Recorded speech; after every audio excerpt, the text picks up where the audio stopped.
But if I review a little bit of some things that you already know in the back of your mind, and then you're going to immediately see how the polynomial long division looks similar to that, then it's all going to fall into place. So keep that in mind. Some of you are going to get a little impatient and want me to skip ahead, but please watch me. I know what I'm doing, and doing it this way is going to make it much easier to understand it. So with that out of the way, everybody at the end of this lesson is going to master long division of polynomials. So let's jump right in. Let's recall regular division. Regular,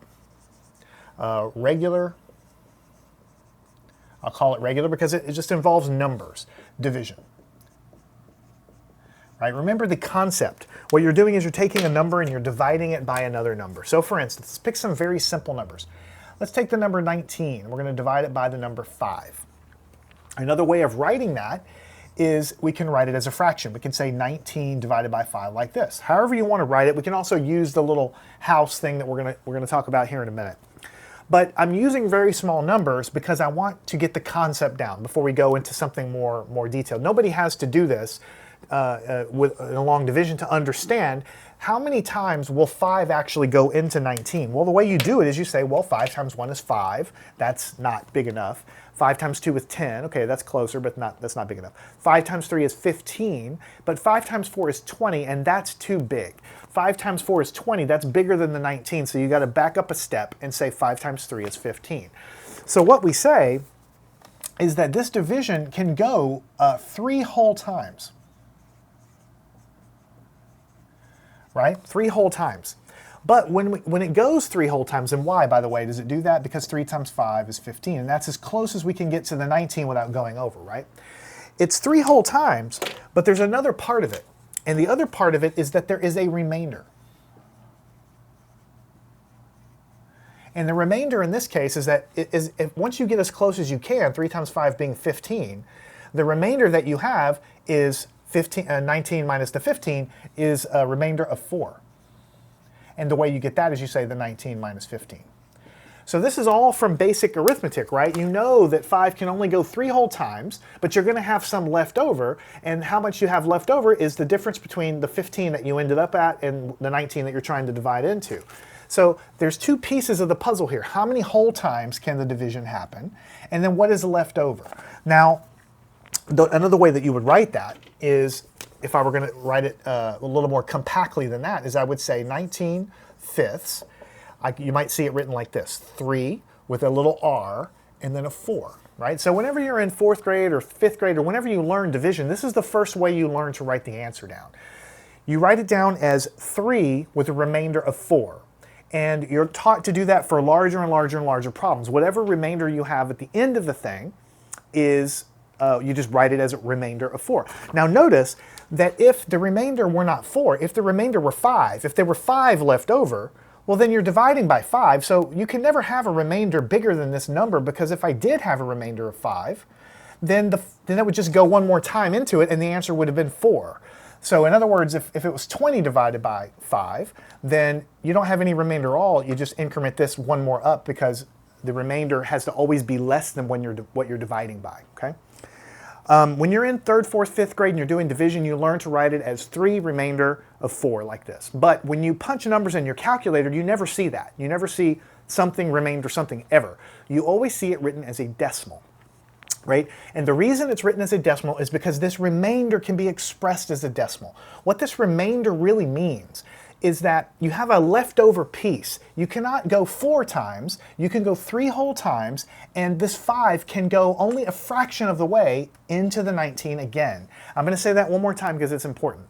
When you're dividing 19 divided by 3, you can only go 3 whole times. This remainder really kind of expresses how many more times 5 can go in, but it can't go a whole time in. It can only go some fraction of the way in there. And what this really means, this remainder of 4, it means, all this is going to be so important for polynomial long division, but this remainder of 4 means that 5 can go into 19, some fraction more. How much more? 4 divided by 5 more times. 4 divided by 5 more times. Let me write a few things down and I promise it'll be clear. In other words, when you punch this thing into a calculator, you never see 3 remainder of 4. what you see is the following: 19 over 5.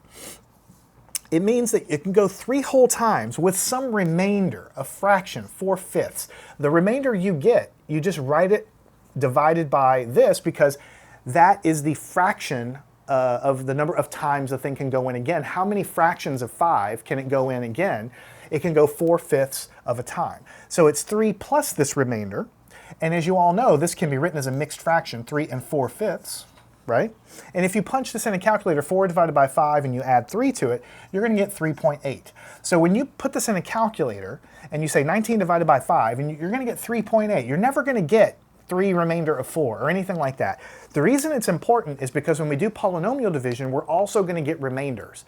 But we're never going to write it as something, something, remainder, something. You're going to have to write it as this kind of fractional concept, right? So the bottom line is, when you get a remainder, you never just leave it as a remainder of something. You say it's going to be the whole number of times the thing can happen, plus some fraction of some 5 can only go in 4/5 of another time into 19. And so if the remainder were 5, it would be 5/5, and it would be one more whole time it can go in. So you basically add the remainder to how many times it can go in, and you add it as a fraction.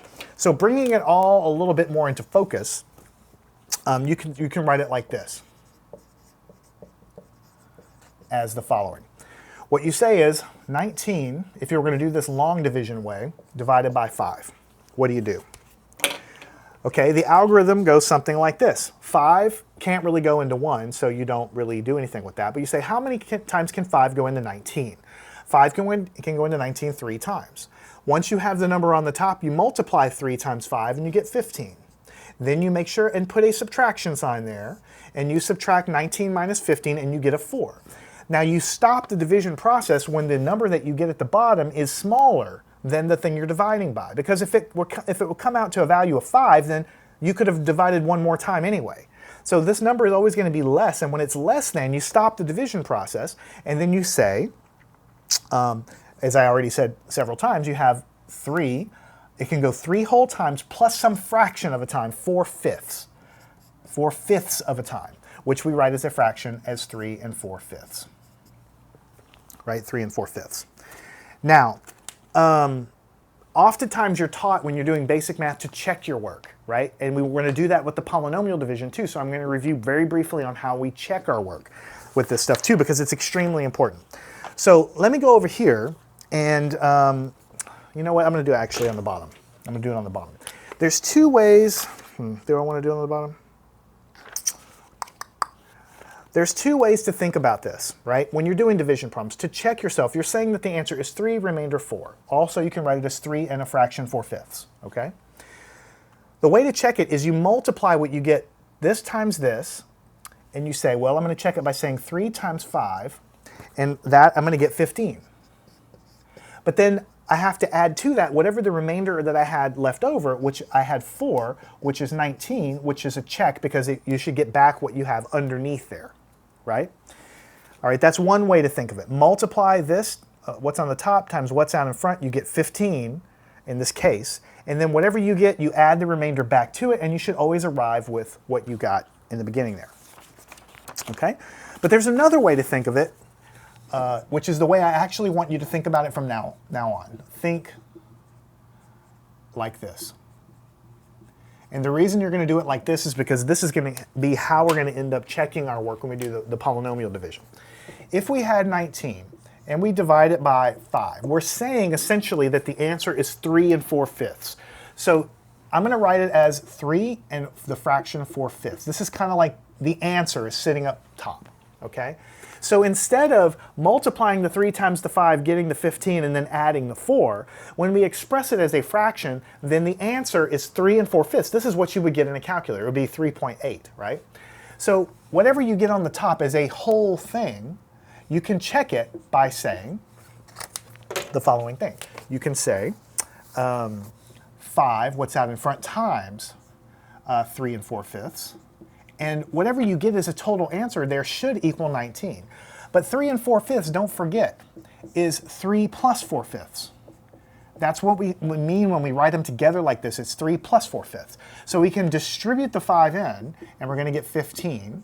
And then the 5 goes into here, 5 times 4/5. But notice what happens. The 5 cancels with the 5. And so what you end up with is 15 plus 4. 15 plus 4 because these go away. And so you get 19. Check. So what you've done is I've shown you that, hey, when you take a simple number and divide it, it goes 3 whole times with a remainder of 4. That's how you remember it kind of from 3rd grade, right? And you say, well, I'm going to multiply these, I'm going to get the 15, I'm going to add the remainder back, and that's what I get is my final answer of 19. But I'm telling you, when you grow up a little bit, you stop thinking of that remainder as just a number. You think of that remainder as representing the number of fractional times 5 can go into 19 again. In this case, it can only go 4/5 of a time in, so we say the answer is really 3 4/5. 3 times in plus 4/5 of another time. So the real way to think about checking it is to take this kind of answer, 3 4/5 as an entire unit, and multiply by 5. When you blow it out, you see that the 5's cancel, and what you're doing here, 15 plus 4, is exactly what you do when you do it kind of the other way of thinking about it. So there's 2 ways of thinking about checking division. One is to multiply and then add your remainder back in, but I want you not to think so much about that. I want you to think of representing your answer as a fraction. Take that number, multiply by what's out in front here, and you should always arrive with what you got underneath. That is going to be critically important when we check our work in a few minutes. Now, before we get to the polynomial long division, I want to do one more quick little review problem like this. And it's going to go like this. We're going to have, because I need to review the process here. If you have 349 and you divide it by 2, how do you do this? So we're going to have to work on how we actually divide with the algorithm here. So you say, well, how many times can 2 go into 3? That can only go 1 time. Once that number is there, you say 1 times 2 is 2. You write it directly underneath. You have to put a subtraction sign there, draw the line, and you do the subtraction. 3 minus 2 is 1. Once you subtracted, you grab the next number from the next column over and you bring it down like this.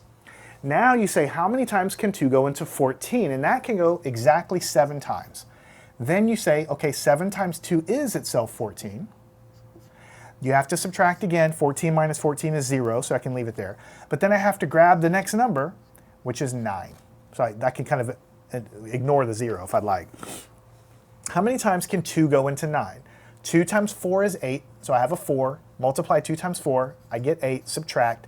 9 minus 8 is 1. 9 minus 8 is 1. So notice that I have a number now less than what I'm dividing by. Remember, that's exactly what happened here. The remainder I got is always got to be less than what I'm dividing by. If it ever gets bigger, then I could have gone and divided the thing in one more time to begin with. So the answer, you can think about it being written as 2 ways. You can think of the answer being 174 with a remainder of 1, which is the way you kind of write it in 5th grade or something like this. But the way I want you to think about it is the following way.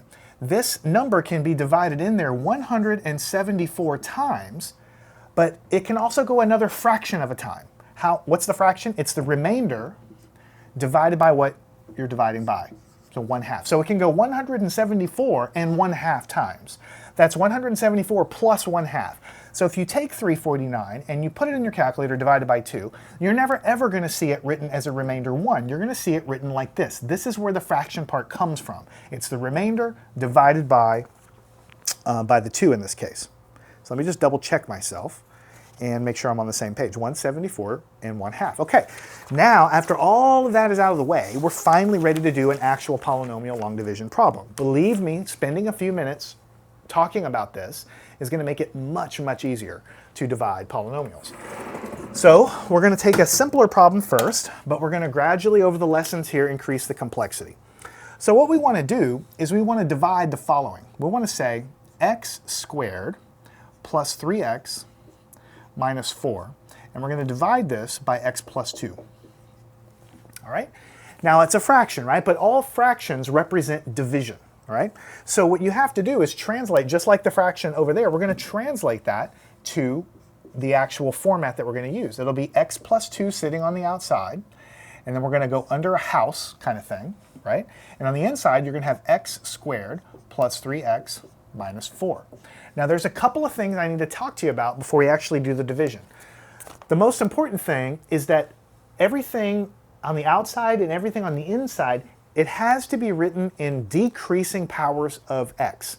So see, I have an x squared term, and then I have the 3x term, and then I have the term with no x at all. On the outside, the highest power was the x term, and then the no x term. It has to be written like that. In other words, on the outside, I can't do it as 2 plus x. The algorithm won't work. On the inside, I can't flip it around, so it's like 3x plus x squared minus 4. The algorithm won't work.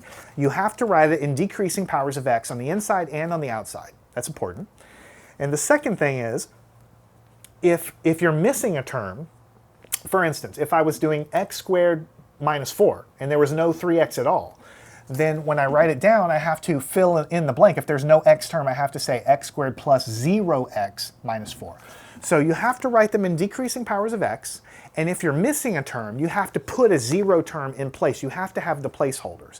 It's kind of like when you think about, you're dividing, 504 divided by 2. You have to have the 0 here. You can't just write it as 54 divided by 2. That's a different problem. If you have it, in this case, this is the ones place and this is the tens place. The tens place doesn't have any value, but it exists as a placeholder to show me that the 5 is worth 500s. That's what it's for. I still have to have a 0 there so that the 5 retains its meaning. If the 3x term were not there at all, I would have to put a 0x here for the same reason. It has to exist and have its place so that the x squared term retains its meaning. Okay, we're going to get to a problem where we have to kind of put the zeros in as we go. Now, let's get on to business and start actually dividing. What you do is you ignore the 2, you ignore everything after it, and you only look at the leading term here and the leading term here. That's the biggest problem I see, is students will start trying to figure out how to divide x plus 2 into this thing, and you don't do it that way. You only look at the x, and you only look at the x squared. So much like when we're doing this here, how did we figure this out? You know that 2 goes into 3 one time. Why did you know that? Because you know your multiplication tables. You know that 2 times 1 is 2, and that's the closest I can get to going to 3 without going over. So you're saying 2 times some number is as close as I can get to this. So x times something up here can give me x squared. What do I have to put up here? X times x is x squared. I multiply them, I get x squared. I'm trying to equal what is under here in exactly the same way that I'm trying to get close to the number 3 here, right? So I only look at this, I'm ignoring the 2, I'm ignoring everything. I'm saying x times x gives me what? X squared. Okay, now whenever I have the number written at the top, what's the next step? I multiply by 2, I write it down, and I subtract. Now here's the thing. When you multiply down, you have to multiply by each term because you're distributing it in, right? So x times x is x squared. And then you have to multiply x times 2, 2x, because it's positive times positive. So when you multiply, you have to write the whole thing down. Now here, the next step is probably the absolute biggest way to make a mistake with polynomial division. It's easy with numbers because when you do the subtraction, it's just numbers. You just subtract numbers, no problem. But here, it gets tricky. I have to subtract here, so I'm going to put a minus sign, but I'm going to put a circle around it. This is my own notation. You're not going to see it in a book anywhere. I put it in there as a reminder. Let me actually, first of all, take it away and show you what you can do, how you can screw yourself up. If you just put a minus sign there, then it looks like x squared minus x squared, which is 0. But then when you do the 3 and the 2, the negative, it's nowhere close to the 2 anymore, so you forget to subtract. What you need to do is I put a little circle around it to tell me x squared minus x squared is 0, and 3x minus the 2x is going to give me a 1x. So I'm going to write it as 1x, or I could just put it as x if I want to. If you leave that alone, oftentimes the negative sign is so far removed from this that you'll forget that you're subtracting and you'll add them together because it looks like you're supposed to add these, but you're not. You're supposed to subtract them. 3 minus 2 is 1, okay? Now you have to, just like we did here, once we do the subtraction, we get the 3 minus 2 is 1. The next step is we grab the next term, the next number, and pull it down. Here we have to grab the next term and pull it down, but it's a negative 4. So we have to bring that down. So now we repeat the process. But again, we only look at the first term and the first term. X times something will give me x. And that something is just got to be a 1 because x times 1 will give me x. So then I go back and multiply. X times 1 is x, 1x. And then 1 times 2, don't forget to multiply that one, you're going to get a positive 2. And then I'm going to have to subtract. So you see I have mixed signs here. If I don't put a minus sign here, then I'm going to probably just add these together. But here's what you got to do. You got to remember you're subtracting. 1x minus 1x is 0. You have a negative 4 minus a 2. Negative 4 minus a 2. Negative 4 minus a 2 is actually minus a 6. If you don't put the negative sign there at all, most people will just add these together because they'll forget what they're doing. They won't remember that it's minus a positive, which means it's like a negative 2 there. And so you won't get a 6. You'll probably get a negative 2 if you just add these together, negative 4 plus 2. You're not adding them. You're subtracting them. You have to take the first thing, subtract off the second thing, so it becomes a minus 6. All right? Now, what we do when it's in numbers is we continue down this process until we get a number down here that is smaller in value to the numbers that's on the outside. But in polynomial division, it's not so clear because you have x's everywhere. So here, you stop when one of two things happens. Okay? You get a remainder, I guess I should say, you stop when the remainder is either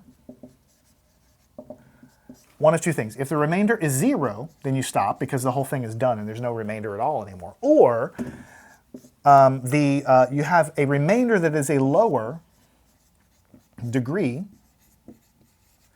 than divisor.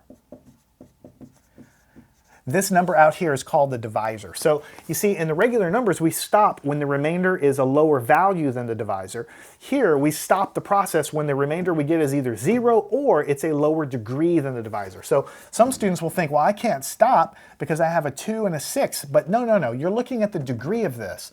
The degree of this x term is a 1, x to the first power, degree of 1. The degree of this is actually 0 because it's like negative 6x to the 0 power. So there is no x term there. It's a lower degree than this. This is a degree of 1 and a degree of 0 because this x to, like an invisible x to the 0 power here. So we're clear to stop. So the way that you would write the answer to this thing is that x squared plus 3x minus 4 divided by x plus 2 is the following answer. The answer is x plus 1 on the top with a remainder of negative 6. That's the way you would write it down when you're very first learning this, maybe in a lower level class, or if you were going to try to write it the way that we write it in 4th grade or 5th grade with the remainders. But I told you, I don't want you to think about writing them as this whole number of times with a remainder. I want you to think about it as this fraction. You say, well, this can go in 174 whole times plus another half. Because why? You had this much left over and the fraction left over is 1/2. Or in terms of this one, you can go 3 whole times with a remainder of 4. So as a fraction, it's 4/5 of a time it can go back in again. So the way that I really want you to write this answer is the following. I want you to say it like this. I want you to say it can go x plus 1 times plus the value of the remainder, which is negative 6, divided by the divisor out here, x plus 2. This is the fractional part that's out here, and this is the answer. This whole thing is the answer. If you just give me this part, it's wrong. If you just give me this part, it's wrong. If you give me part of one and part of the other, it's wrong. If you forget the 1, it's wrong. If you forget the x, it's wrong. If you forget the negative 6, it's wrong. The whole thing has to be there. It's kind of like saying, you know, 100. If I tell you to divide 349 divided by 2, and you say, oh, the answer is 174. Well, no, what happened to the other half? I mean, that's part of the answer. Same thing. If you miss any of this stuff, then it's wrong. You have to have the whole thing there. So just like we express the fractional part and the whole number part, this part here, the part that's kind of written above, that's how many whole times it can go in. This is the whole part. The whole number of times it can go in. This is how many fractions of a time it can go in. This is the fractional part. Or the remainder, the fractional part, the remainder. So this is like, from our example before, this is like 3 from before, and then 4/5 was the remainder part, right? So what we got before was 3 plus 4/5, which we all write as 3 and 4/5, right, like this. So when you are asked to do polynomial long division, you have to write underneath the house what you're dividing into, outside what is the divisor that goes out there. You have to make sure it's in descending order of powers of x. If there are any missing terms, you have to put zeros in there, and I'll do that in a second and show you how.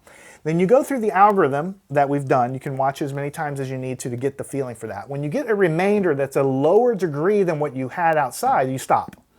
But to write the answer, it's the whole part plus a fraction of, which is the remainder, divided by what's on the outside. That is why I spent so much time doing this, because it's exactly mirroring what we're doing with numbers. All right? Now, what we want to do before we go on to the next problem is I want to check this answer, right? Because remember, with division, you learn how to divide, and then you learn how to check the division to make sure it's the case, right? How would you check this division? Well, we know that 2 going into this, or 349 divided by 2, is 174.5 as a whole thing. If we were going to check it, we would say, I'm going to check this guy. I would say 174.5. I would multiply that by what I have out in front, and I should equal what is underneath here, 349. If you grab a calculator or if you do it by hand, you multiply this out, you're going to get what is under there, but you have to have the remainder part, otherwise you're never going to get the correct answer. So what I want to do is I want to check this. So this whole thing that we got here, this is the answer. The whole part and the fractional part, this is the answer. If we take the answer and we multiply it by what's out in front, then we should come back and get what's underneath here. Just like we take the answer, multiply what's out in front over there. So we have to take this whole thing and multiply by x plus 2. So I'm going to check it over here on this other board. I'm going to say x plus 2, right? And on the inside, so it's x plus 2. I'm going to have x plus 1 plus the negative 6 over x plus 2. And it's a monster. It's a lot of stuff, but you have to keep it together. So it's going to be x plus 1 plus negative 6 over x plus 2. Now, it looks completely crazy to check this. It looks like, oh my gosh, how am I going to do this? So many terms. But it's not that bad. So first you have this whole thing. The x plus 2 is a unit distributed into the x. So let me go underneath here. It's going to be x times x plus 2. Save this multiplication for later. Right now you're just saying x times this is the first term. Then you're going to distribute, multiply by the 1. That's going to give you the x plus 2. So here I did this times the x gives me this. This times the 1 gives me this. Then I'm going to have to go times the third term. So it's going to have x plus 2. Then multiply by this giant thing, negative 6 over x plus 2. What we're saying is that when we multiply all this together, we should get back what we started with. But look, what's happened. You have an x plus 2 in the top and an x plus 2 in the bottom. So this completely cancels with this term right here. In fact, you're always going to see that cancellation. So what you have is multiplying this out, x squared plus, this would be x times 2 is 2x, plus x plus 2. Plus, this all divides away. You have a minus 6. So plus a minus 6 means I have a minus 6. And so what I'm going to have is x squared, and I have 2x plus 1x is 3x, and then I have 2 minus 6 is 4, so negative 4. So I get x squared plus 3x minus 4, x squared plus 3x minus 4. Bingo, you know you have the right answer because you've checked it. And you've checked it using a totally different technique than the way you divided it. You use this ugly looking algorithm to divide it, but you do multiplication to check it, so you know you got the right answer. All right, notice if you don't have the remainder here, then you're never going to have this term here, and you're never going to get the right answer. But also notice that whenever you multiply with that remainder, you're always going to get this cancellation business going on. So this third term is going to look simple, and you'll always get back what you should. So that problem should be enough to, you should sort of kind of understand polynomial long division. I mean, you're not going to be an expert now, but you should understand the concept. Now let's do one more to solidify this before wrapping it up. So here we're going to divide these two things. We're going to say 6 minus 2x minus x squared, and we're going to divide that by 2 minus x. So the first thing you notice, we want to write everything in the proper way. What goes on the outside is over here, but you always have to write it in decreasing powers of x. So you cannot write it as 2 minus x. You have to write it as negative x minus 2 on the outside. I'm sorry, not negative x minus 2, and negative x plus 2. The negative x term goes first, the 2 term goes later. And then you're going to build your little house. Same thing here. You have to write it as negative x squared, then this term, negative 2x, then this term, positive 6. If you have it all in the reverse order, you won't get the right answer with the algorithm. Okay? The next thing you look for is you say, do I have any missing terms? In other words, do I have any missing, like I just said, missing terms. So you have an x squared term, an x term, and a constant term, so there's nothing missing there. You have an x term and a constant term, nothing missing there. In future problems, we'll have missing terms, like if there was no 2x term there at all, then I would have to put negative x squared plus 0x minus 6. You have to put the 0 in there as a placeholder for its value. So here I'm ready to do the actual division. And again, we look only at the first terms. How many times will negative x go into this? A better way of saying it is negative x times something will give me negative x squared. Well, what if I just put an x up there? Then I multiply these. I have the negative times the positive giving me this. X times x is x squared. So that gives me negative x squared. So then I do the multiplication. I get negative x squared, but then I have to multiply this. I get 2x. Now, you have to put a subtraction sign and circle it to remind yourself that you're subtracting both things. If you don't do that, most students will accidentally add these and get a 0. What you're trying to say is negative x squared minus a negative x squared, they go away to give you 0. Negative 2x minus 2x is negative 2 minus 2 gives you negative 4x. It's very helpful to write that with a little circle there. I like to put a circle around it so it doesn't get too close to the other thing. It's just the way I do it. Do it however you want, but you have to remember to subtract the value so that you have a flipping of the sign here going on because of that.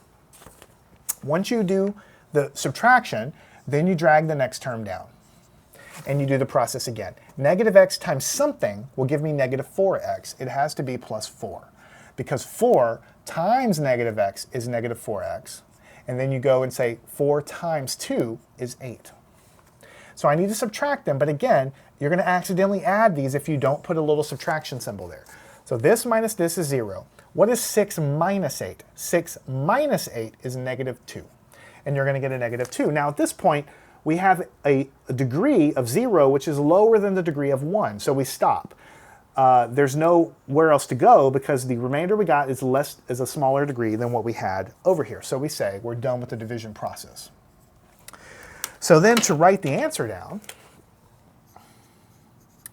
we're going to write it down the proper way. We're going to write it down in terms of its remainder.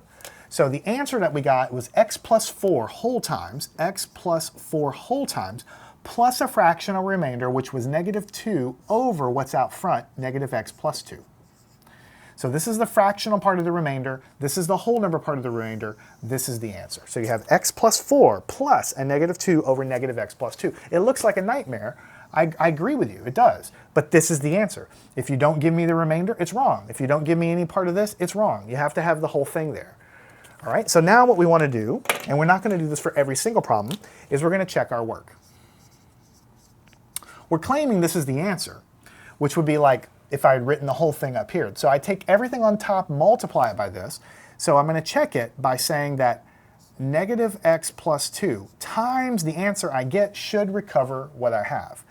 So what do I have here? I have x plus 4 plus negative 2 over negative x plus 2, close parentheses. So this times this whole thing. And then I have to write all the terms out. It's going to be this times the x term. So I'm going to say x, negative x plus 2. I'm going to have this times the 4 term. Save this multiplication for later. Don't do too many things at one time. All right, so then I have to take this and multiply by the large term at the end. So I'm going to have negative x plus 2 multiplied by negative 2 on the top and then negative x plus 2 on the bottom. Notice what you have. This entire term cancels with this entire term. And so now I'm ready to finally finish the whole thing. X times the negative x is negative x squared. X times the 2 is 2x. 4 times the negative x is negative 4x. 4 times the 2 is 8. And this cancels, leaving only a negative 2. So what I'm going to have is negative x squared. What is 2x minus 4x? Is negative 2x. And 8 minus 2 is going to give me 6.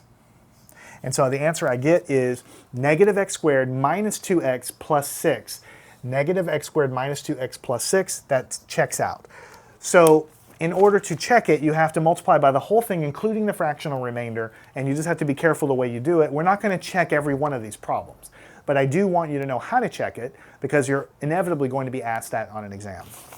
So here you have been introduced to the glorious concept of polynomial long division. I say it that way because honestly it's not a lot of fun, especially the first time you learn it. But we spent a lot of time in the beginning essentially telling you and showing you how it relates to regular division. When you do regular division, you get a remainder, but the right way to express it is a fraction of the time that this can go in one more time. Once you get that concept down, then when you do your first polynomial division problem, when you get the answer and a remainder, it doesn't seem so weird to take this guy and add to it the fraction that's left over. That's why we did that, to show you that. And then once you have it in this form, it becomes a simple matter to check things because you just multiply by the divisor on the outside. You always get a cancellation. You simplify, and you should always arrive with what you have kind of started with underneath the division symbol there. So we have several more problems. We're going to get longer polynomials. We're going to have some missing terms. We're going to do different things to make it a little harder, maybe some fractions in there. But ultimately, it's all going to be the same process. So make sure you can solve all of these yourself. Follow me on to the next lesson. We'll get more practice with polynomial long division. Learn anything at mathandscience.com.